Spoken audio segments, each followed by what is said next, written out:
One piece chapter 1044 के spoilers आ चुके हैं एंड आई नो आप सभी इसके लिए बहुत ज़्यादा एक्साइटेड होंगे क्योंकि एक वीक ब्रेक तो था ही, लेकिन जैसे चैप्टर 1043 एंड हुआ था ना, लूफी का ट्रांसफॉर्मेशन एंड वो स्माइल एंड जॉय बॉय का भी जिक्र हुआ था ना, उससे इस चैप्टर की हाइप बहुत ज़्यादा बढ़ गई है। जिसके बाद मुझे नहीं लगता ऐसा कोई भी वन पीस फैन होगा जो चैन से सो पाया होगा। बट फाइनली इंतजार खत्म हुआ और हमारे पास है स्पॉयलर्स। बट पता नहीं ये स्पॉयलर्स कितने लेजिट है। तो इस चैप्टर का नाम है लिबरेशन वॉरियर, जो कि निका को माना जाता है। हुजू ने सुनी हुई कहानियों के मुताबिक निका स्लेव्स का फ्रेंड था जिसने एंशिएंट टाइम में स्लेव्स को उनके लिबरेशन से आज़ाद कराया था, इसलिए उसे लिबरेशन वॉरियर कहा जाता है। लूफी के कुछ फ्रेंड्स उसके प्रेजेंस को महसूस कर पाते हैं जिससे उन्हें पता चलता है कि लूफी अभी भी जिंदा है। अब इनमें सांजी, किड, लॉ, योगोरो और मार्को होते हैं। अब इन सभी लोगों के पास ऑब्जर्वेशन हाकी है, मे बी इसलिए ये लोग लूफी की प्रेजेंस को फील कर पा रहे हो। बट उसमें भी एक प्रॉब्लम है, अगर ये लोग लूफी की प्रेजेंस को फील कर पा रहे हैं तो फिर काइडो क्यों नहीं? जिसके लिए मुझे लगता है कि काइडो अभी थोड़ा और कॉन्फिडेंट हो गया होगा एंड उसने खुद लूफी को इतनी ब्रूटली हिट किया है जिसकी वजह से उसे लग रहा है कि लूफी मर गया है। फिर हम मारिजॉज में गोरोसो को बातचीत करते हुए देख सकते हैं। वो कहते हैं कि उस डेविल फ्रूट की अवेकनिंग रबर बॉडी को और भी स्ट्रेंथ और फ्रीडम देती है। ऐसा कहा जाता है कि पूरे वर्ल्ड में ये सबसे रेडिकुलस पावर है। मतलब अब हमें लूफी की अवेकनिंग देखने को मिलने वाली है। वर्ल्ड गवर्नमेंट ने हमेशा गोमू गोमुनो फ्रूट को पाने की कोशिश की है, लेकिन वो इसे 800 सालों में नहीं कर पाया है। ये चीज़ एक्सप्लेन करती है क्यों एक फ्रूट को गंवाने की वजह से हुजू को प्रिजन में डाल दिया था। बट मुझे एक चीज़ अभी भी समझ नहीं आ रही है कि कैसे वर्ल्ड गवर्नमेंट जो सबसे पावरफुल है वो लोग 800 सालों से एक फ्रूट को हासिल नहीं कर पाए एंड वर्ल्ड गवर्नमेंट इस फ्रूट को इतना इंपॉर्टेंस दे रही है तो ज़रूर वो फ्रूट बहुत पावरफुल एंड इम्पोर्टेंट होगा। फिर गोरो से कहते हैं ऐसा लगता है कि डेविल फ्रूट उनसे दूर भाग गए। गोरोसे के एक मेंबर का कहना है कि वो पागल नहीं है क्योंकि जोन फ्रूट्स का अपना दिमाग होता है एंड ऑब्वियसली हमें ये चीज़ समझनी चाहिए थी कॉज ओडा सेंसेई ने एनएस लॉबी आर्क में इसकी हिंट दी थी। अगर आपको याद आ गया है तो जल्दी से कमेंट करके बताओ। नहीं याद आ रहा है? ओके, 3, 2, 1 चलो मैं ही बता देता हूँ। स्पैंडन की स्वॉर्ड याद है जिसने एक डेविल फ्रूट खाया था? वो एक एलिफेंट होता है, ऑब्वियसली उसके पास भी दिमाग होता है। बट मुझे अभी तक समझ नहीं आया कि उसकी स्वॉर्ड ने आखिर डेविल फ्रूट खाया तो खाया कैसे। एंड वानो आर्क के स्टार्ट से भी ओडा सेंसेई ने बहुत हिंट्स दिए हैं, जैसे होल्डेम का लायन अपने आप एक्ट करता है एंड वही होल्डेम पे अटैक भी करता है।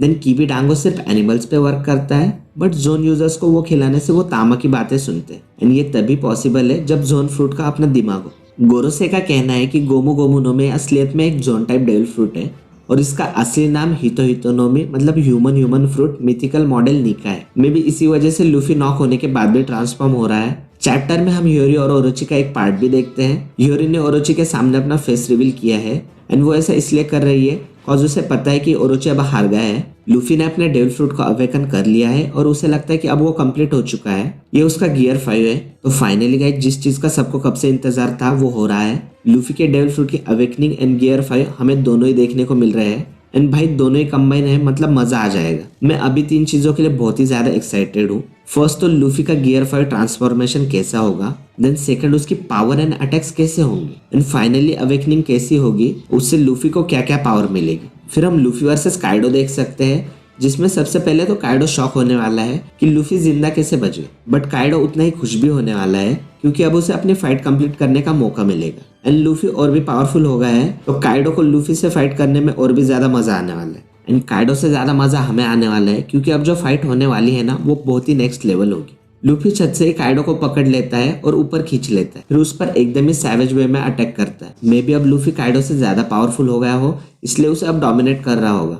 फिर लूफी जमीन को पकड़ लेता है और काइडो की बोलो ब्रेथ को उसी पे रिटर्न करने के लिए जमीन को रबर में ट्रांसफॉर्म कर देता है। अब लूफी ये अपने अवेकनिंग की वजह से कर पा रहा है, जैसे डोफ्लेमिंगो अपने अवेकनिंग की वजह से जमीन को छूते उसे स्ट्रिंग्स में कन्वर्ट कर देता है, वैसे लूफी भी अपने अवेकनिंग की वजह से जमीन को रबर में ट्रांसफॉर्म कर रहा है। अब अगर लूफी पूरे ग्राउंड को रबर में ट्रांसफॉर्म कर देता है तो काइडो के लिए फाइट करना बहुत हार्ड होगा। इसीलिए मुझे लगता है कि काइडो मोस्टली हवा में ही फाइट लेगा एंड उसके ड्रैगन फॉर्म में ये पॉसिबल भी है। बट अगर अपने अवेकनिंग की वजह से लूफी काइडो पे भारी पड़ रहा है तो मे बी काइडो भी अपने अवेकनिंग यूज कर सकता है एंड ऑब्वियसली वो इतना स्ट्रांग है तो उसने अपनी अवेकनिंग अनलॉक कर ही रखी होगी। तो भाई अगर दोनों अपने अवेकनिंग यूज करके फाइट करते हैं तो ये फाइट बहुत इंटरेस्टिंग होने वाली है एंड हमें देखने में बहुत ही ज्यादा मजा आने वाला है। फिर हम कुछ नोट्स देख सकते हैं जिनके अकॉर्डिंग लूफी ने अपने डेविल फ्रूट अवेकनिंग को गियर 5 कहने का डिसाइड किया है और वो कहता है कि गियर 5 उसकी अल्टीमेट पावर है। लूफी अब बहुत ही ऊंचा जंप कर सकता है और ये पहले दिखाया गया निका जैसा दिखता है। उसकी बॉडी अभी भी रबर की तरह फ्लेक्सिबल है और लूफी के डेविल फ्रूट अवेकनिंग की वजह से उसे एक चीज और मिलती है जो है फ्रीडम।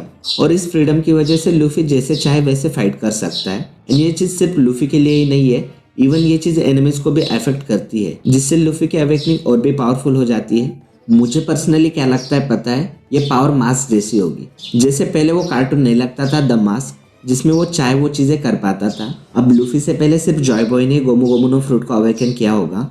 मे बी इसलिए जुनिशा लूफी को जॉय बॉय कह रहा होगा।